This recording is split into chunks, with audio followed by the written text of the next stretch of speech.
Bismillahirrahmanirrahim.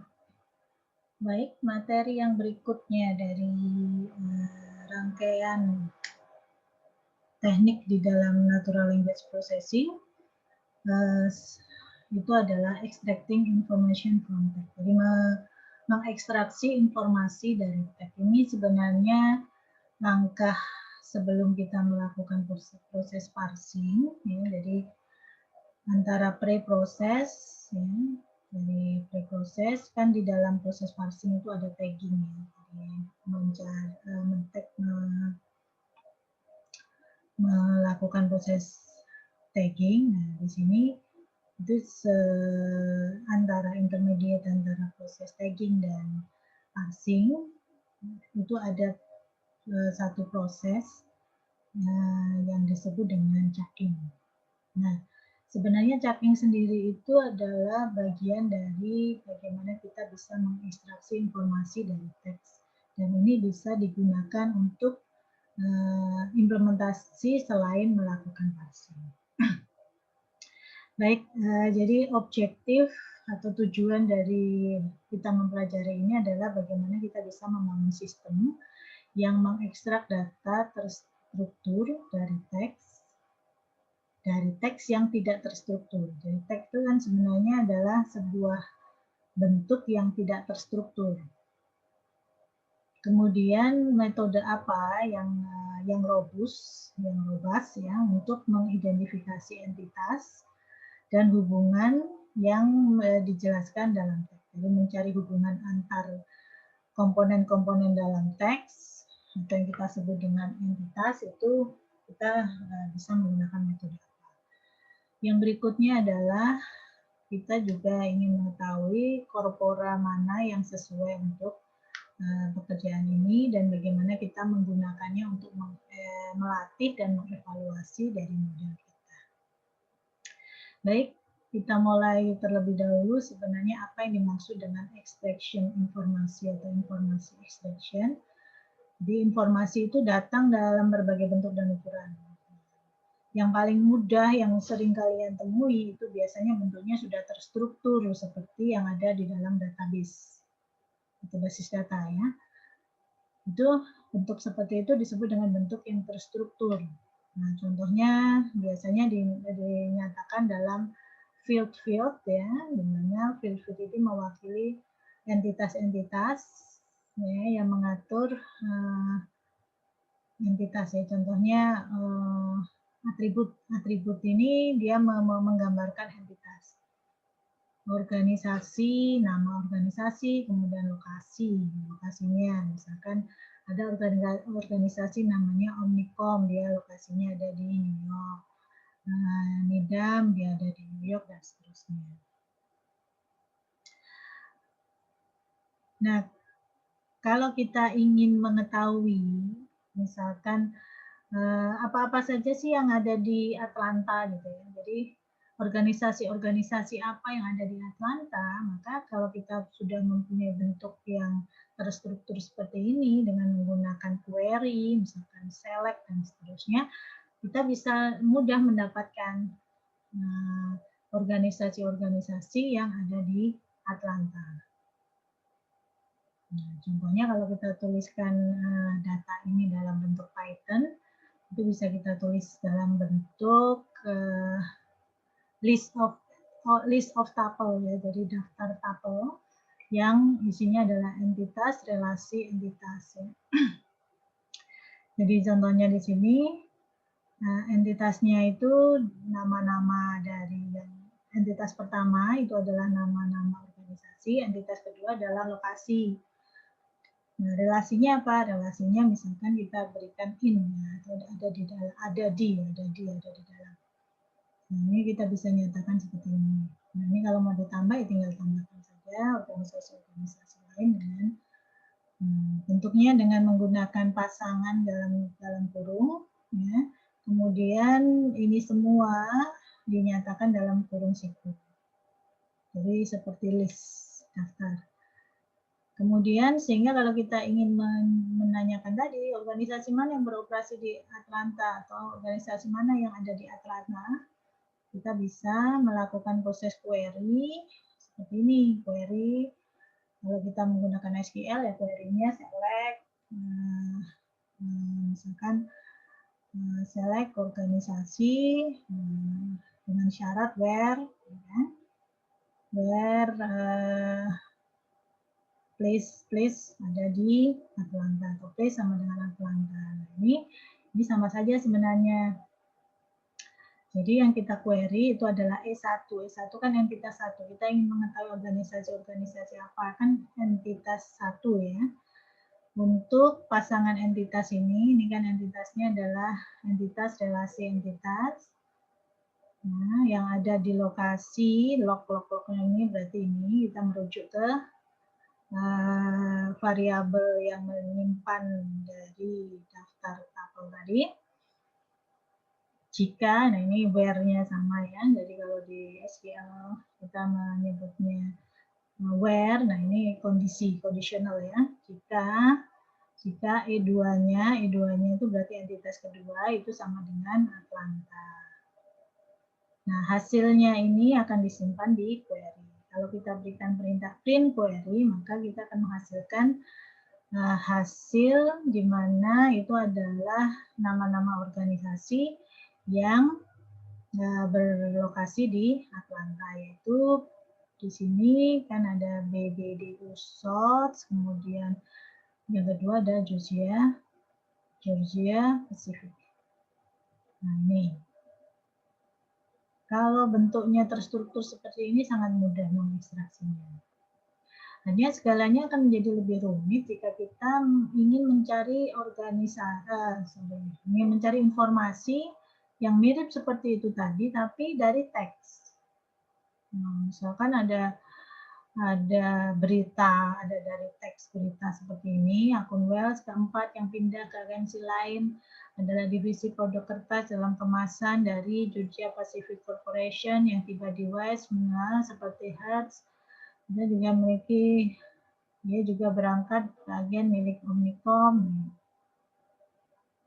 dan seterusnya, dan seterusnya. Nah, kalau kita membaca di sini, kemudian muncul pertanyaan mana seperti tadi, organisasi mana yang beroperasi di Atlanta? Nah, kita kalau membaca saja, ya bisa saja kita jawab, oh ini ada BBD Source, kemudian mana lagi yang menyebutkan bahwa Georgia Pacific itu juga ada di Atlanta. Ini kalimat yang terakhir ya, juru bicara Georgia Pacific di Atlanta. Ini yang menunjukkan bahwa Georgia Pacific juga beroperasi di Atlanta. Nah, hanya gimana kita mengekstraksi informasi yang ada di teks seperti ini, nah, itu akan menjadi permasalahan. Permasalahannya bagaimana kita membuat mesin itu bisa memahami teks di atas. Teks yang ini tadi. Dia bagaimana bisa mengembalikan jawaban kalau dia sendiri tidak memahami apa isi dari teks tersebut.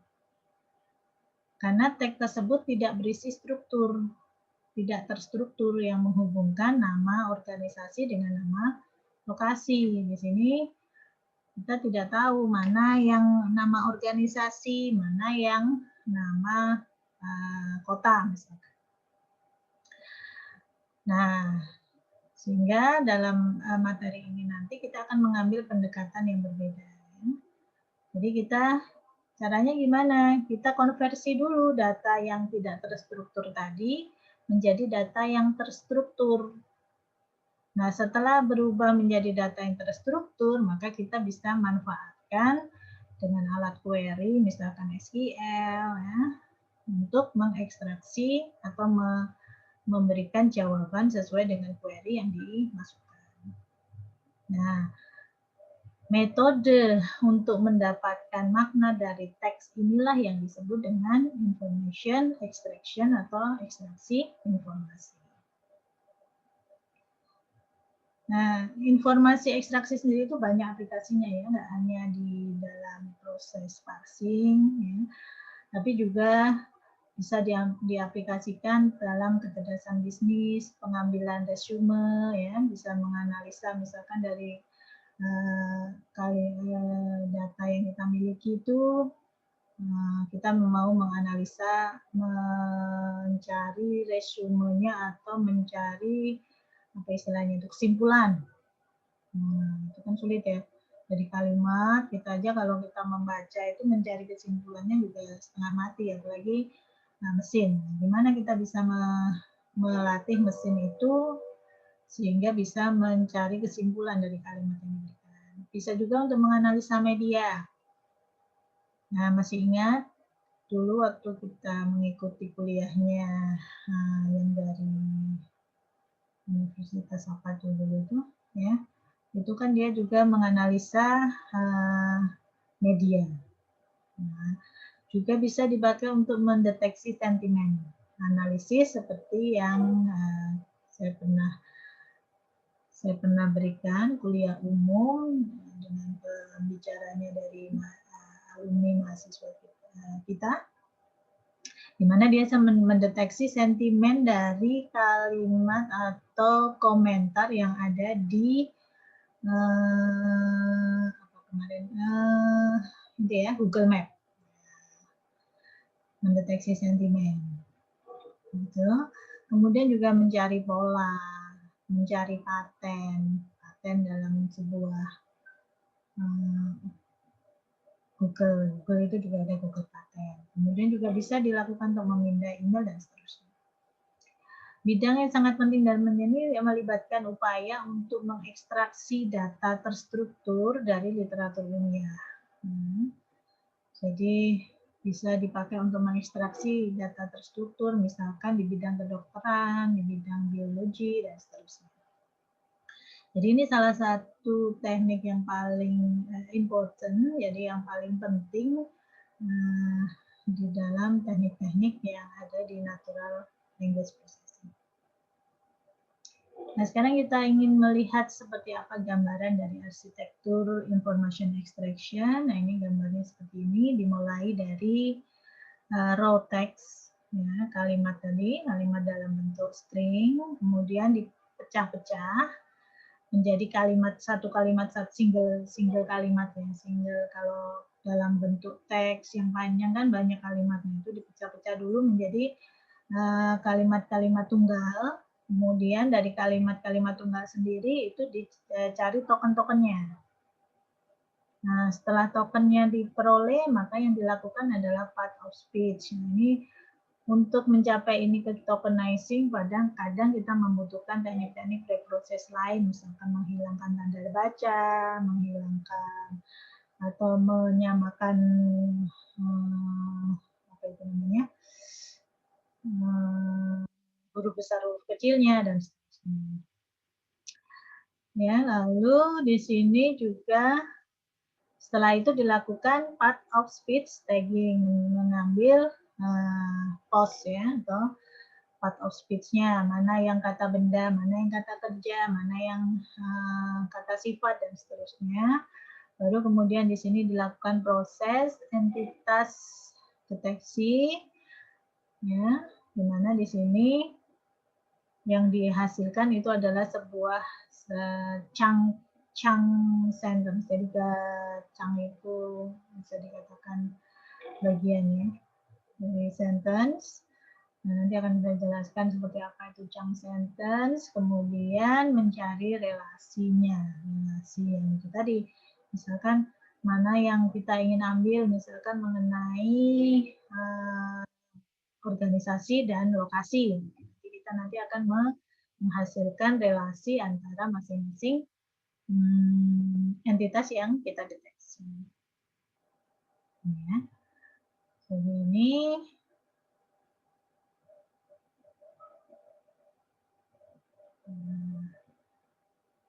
langkah-langkah di dalam information extraction. Nah, untuk melakukan tugas pertama, kita dapat mendefinisikan fungsi sederhana yang menghubungkan pemisah kalimat, menghubungkan bersama-sama ya, ada yang 3 awal ini kan ada pemisah kalimat, kemudian ada tokenizing dan part of speech. Ini bisa kita lakukan menjadi satu, jadi kalimat itu, sehingga nanti hasilnya adalah berupa kumpulan post tag-nya. Jadi token ini, post tag-nya ini, token ini sebenarnya sudah pernah kita lakukan sampai dengan part of speech tagging-nya. Nah, ini kalau kita gabungkan menjadi satu, proses itu bisa kita tulis menjadi seperti ini. Jangan lupa karena di sini itu adalah menggunakan library-nya NLTK atau NLTK, maka kita harus menambahkan selalu perintah import NLTK di awal. Ya. Gitu.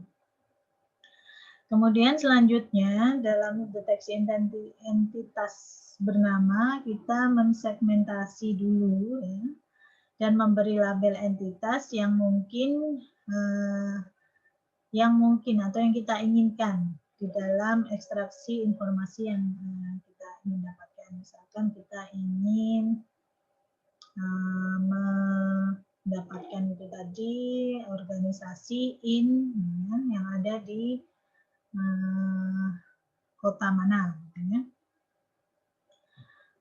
Hanya di sini yang perlu kita perhatikan biasanya ini akan menjadi frase kata benda tertentu.